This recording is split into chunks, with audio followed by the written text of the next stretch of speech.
Water gives life. It cleanses, heals, and sustains everything we know.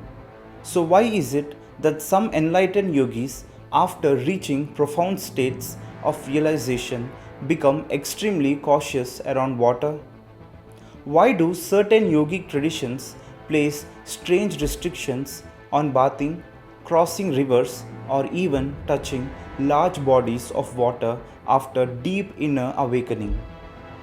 Stay with me till the end of this video, because what you're about to hear is not superstition or fear, but a deeply unsettling truth about consciousness, boundaries, and what happens when the inner and outer worlds stop being separate.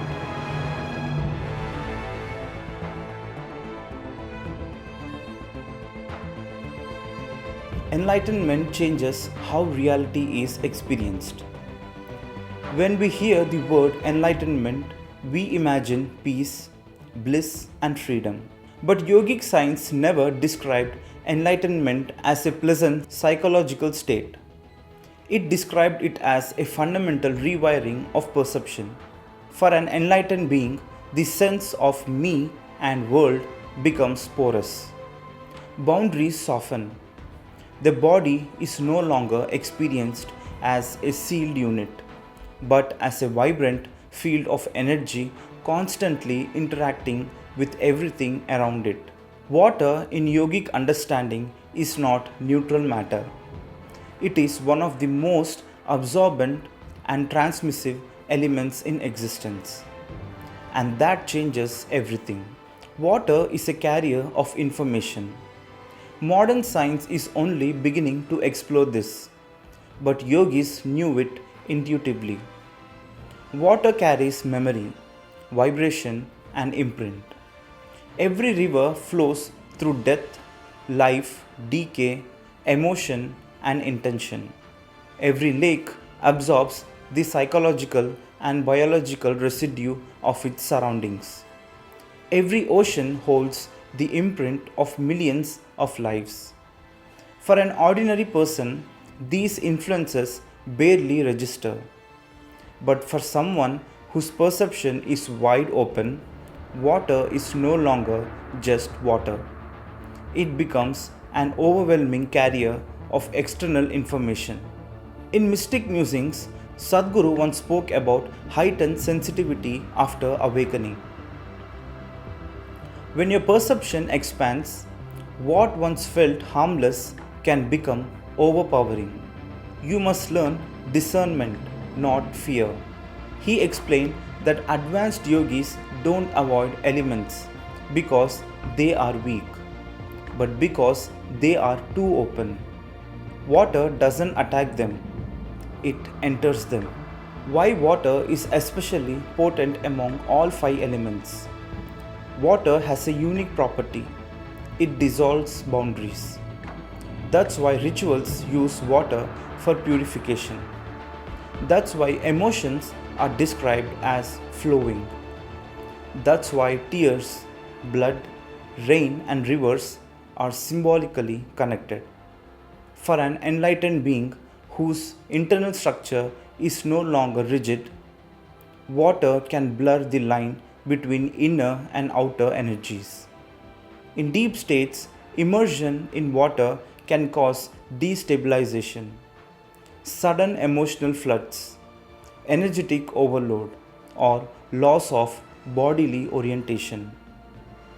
It's not drowning of the body, it's drowning of structure. Why some yogis avoid rivers and oceans? Rivers are especially complex. They are constantly moving, absorbing, releasing, and interacting with land, life, and death. Many enlightened yogis historically avoided bathing in rivers not because rivers are impure, but because they are too alive. An awakened nervous system can pick up layers of information most humans are insulated from. What feels refreshing to you may feel like noise to them. Silence becomes fragile at that stage. Enlightenment is not immunity. One of the biggest misunderstandings is believing enlightenment makes someone immune to the world. Yogic science says the opposite. It removes insulation. Just as raw nerves feel more pain but also more pressure, heightened consciousness increases sensitivity to all forces, pleasant or overwhelming. Water magnifies this sensitivity more than earth, fire, or air. That's why certain traditions insisted on strict guidelines around bathing, rainfall exposure, and water rituals after advanced realizations. Another line from Mystic Musings captures this delicately. Awareness without boundaries requires immense balance. Otherwise, even nourishment can become disturbance. Water nourishes life, but without inner containment, nourishment becomes excess. The yogi's caution is not fear, it is precision. The role of inner stability. Only yogis who have mastered inner containment, the ability to remain centered regardless of external influence, can freely interact with powerful natural elements. Until then, avoidance is not limitation. It is intelligent self-regulation. Just as astronauts must train before leaving Earth's gravity, consciousness must stabilize before moving freely through highly charged environments. Water is one such environment. For most people, water remains healing, calming, and grounding. You are not in danger.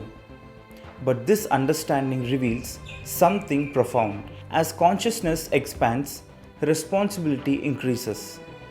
Sensitivity is not weakness, it is depth. And depth requires care. So, when you hear that some yogis avoid water after enlightenment, don't imagine fear. Imagine a being so open that even the flow of a river can rearrange their inner universe.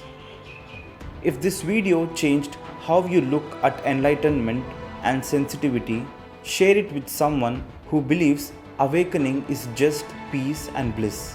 Like this video if these deeper layers of yogic science resonate with you, and subscribe for more journeys into mystic musings, consciousness, and unseen dimensions of human experience. Stay aware, stay balanced.